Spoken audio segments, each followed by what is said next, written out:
السلام علیکم ورحمۃ اللہ وبرکاتہ۔ بسم اللہ الرحمن الرحیم۔ آج کا سبجیکٹ ہے اسلامیات، نہم کلاس، سورۃ الانفال، آیت نمبر 1۔ سورۃ الانفال کا تعارف پڑھیں گے۔ سورۃ الانفال میں رکوع اور آیات کی تعداد کچھ اس طرح سے ہے کہ سورۃ الانفال میں 10 رکوع اور 75 آیات ہیں۔ انفال نام رکھنے کی وجہ کیا ہے؟ انفال نفل کی جمع ہے اور اس کا معنی ہے غنیمت کا مال۔ اس سورت کی پہلی آیت میں انفال یعنی مال غنیمت کے احکام کے بارے میں مسلمانوں کے سوال اور انہیں دیے جانے والے جواب کا ذکر ہے۔ اسی مناسبت سے اس سورت کا نام سورۃ الانفال رکھا گیا۔ سورۃ الانفال کے مضامین کچھ اس طرح سے ہیں۔ سب سے پہلے اس سورت کا مرکزی مضمون یہ ہے کہ اس میں مال غنیمت کے احکام، غزوہ بدر کا تفصیلی واقعہ اور اس کی حکمتیں بیان کی گئیں اور مسلمانوں کو جنگ کے اصول سکھائے گئے ہیں۔ اس کے علاوہ اس سورت میں یہ مضامین بیان کیے گئے: اللہ تبارک و تعالیٰ اور اس کے حبیب صلی اللہ تعالیٰ علیہ وآلہ وسلم کی اطاعت کرنے کا حکم دیا گیا اور خوف خدا کی فضیلت بیان کی گئی۔ مکہ مکرمہ سے ہجرت کے وقت تاجدار رسالت صلی اللہ تعالیٰ علیہ وآلہ وسلم کے خلاف کفار کی سازش اور اللہ تبارک و تعالیٰ کا اپنے حبیب صلی اللہ تعالیٰ علیہ وآلہ وسلم کو کفار کی سازش سے محفوظ رکھنے کا بیان ہے۔ ہر چیز میں ضروری اسباب اختیار کرنے کے بعد اللہ تبارک و تعالیٰ پر توکل کرنے کا حکم دیا گیا۔ مسلمانوں کو کفار کے ساتھ کیے ہوئے معاہدے پورے کرنے اور معاہدہ توڑنے پر ان کے ساتھ سختی کرنے کا حکم دیا گیا۔ کفار کے ساتھ جہاد کرنے کے مقاصد بیان کیے گئے اور کفار کے خلاف مسلمانوں کو جنگی ساز و سامان کی بھرپور تیاری کا حکم دیا گیا۔ اور اس سورت کے آخر میں قیدیوں کے بارے میں احکام اور مہاجرین و انصار کے مجاہدوں کے فضائل بیان کیے گئے ہیں۔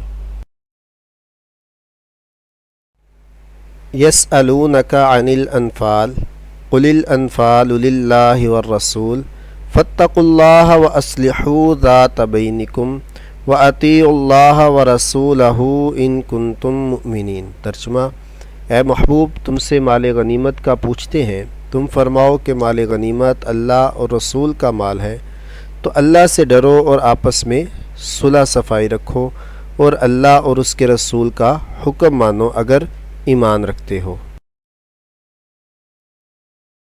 یسألونک، وہ پوچھتے ہیں تم سے، یسألونک، وہ پوچھتے ہیں تم سے، عن الانفال، اموال غنیمت کے بارے میں، عن الانفال، مال غنیمت کے بارے میں، قل الانفال، تم کہو غنیمت کے مال، قل الانفال، تم کہو غنیمت کے مال، للہ والرسول، اللہ اور رسول کے ہیں، للہ والرسول، اللہ اور رسول کے ہیں، فاتقوا اللہ، تو ڈرتے رہو اللہ سے، فاتقوا اللہ، تو ڈرتے رہو اللہ سے، واصلحوا، اور صلح صفائی رکھو، واصلحوا، اور صلح صفائی رکھو، ذات بینکم، اپنے درمیان، ذات بینکم، اپنے درمیان، واطیعوا، اور اطاعت کرو، واطیعوا، اور اطاعت کرو،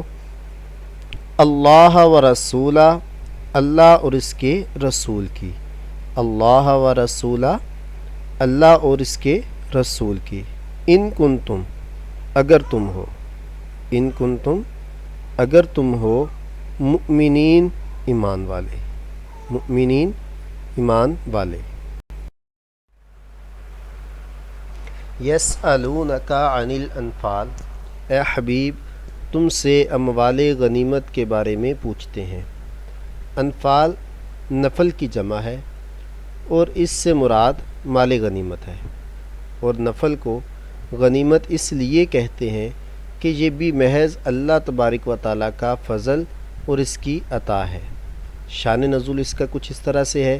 اس آیت کے شان نزول کے متعلق مختلف روایات ہیں۔ ان میں سے 2 روایات یہاں ذکر کی جاتی ہیں۔ حضرت ابو امامہ باہلی رضی اللہ تعالیٰ عنہ فرماتے ہیں کہ میں نے حضرت عبادہ بن صامت رضی اللہ تعالیٰ عنہ سے آیت انفال کے نزول کے بارے میں پوچھا تو آپ نے فرمایا یہ آیت ہم اہل بدر کے حق میں نازل ہوئی جب غنیمت کے معاملے میں ہمارے درمیان اختلاف پیدا ہوا اور بدمزگی کی نوبت آ گئی تو اللہ تبارک و تعالیٰ نے معاملہ ہمارے ہاتھ سے نکال کر اپنے رسول کریم صلی اللہ تعالیٰ علیہ وآلہ وسلم کے سپرد کر دیا اور آپ نے وہ مال مسلمانوں میں برابر تقسیم کر دیا۔ حضرت عبداللہ بن عباس رضی اللہ تعالیٰ عنہما سے روایت ہے کہ سرور کائنات صلی اللہ تعالیٰ علیہ وآلہ وسلم نے غزوہ بدر کے دن ارشاد فرمایا جو تم میں سے یہ کام کر دکھائے اسے مال غنیمت میں سے یہ انعام ملے گا۔ چنانچہ نوجوان آگے بڑھ گئے اور عمر رسیدہ حضرات جھنڈوں کے پاس کھڑے رہے اور وہاں سے نہ ہٹے۔ جب اللہ تبارک و تعالیٰ نے کافروں پر فتح عطا فرمائی تو بوڑھوں نے فرمایا ہم تمہارے پشت پناہ تھے، اگر تمہیں شکست ہو جاتی تو تم ہماری طرف آتے، لہٰذا یہ نہیں کہ غنیمت تم لے جاؤ اور ہم خالی ہاتھ رہ جائیں۔ جوانوں نے اس بات سے انکار کیا اور کہا کہ رسول اللہ صلی اللہ تعالیٰ علیہ وآلہ وسلم نے ہمارا یہ حق مقرر فرمایا ہے، تو اس پر یہ آیت مبارکہ نازل ہوئی۔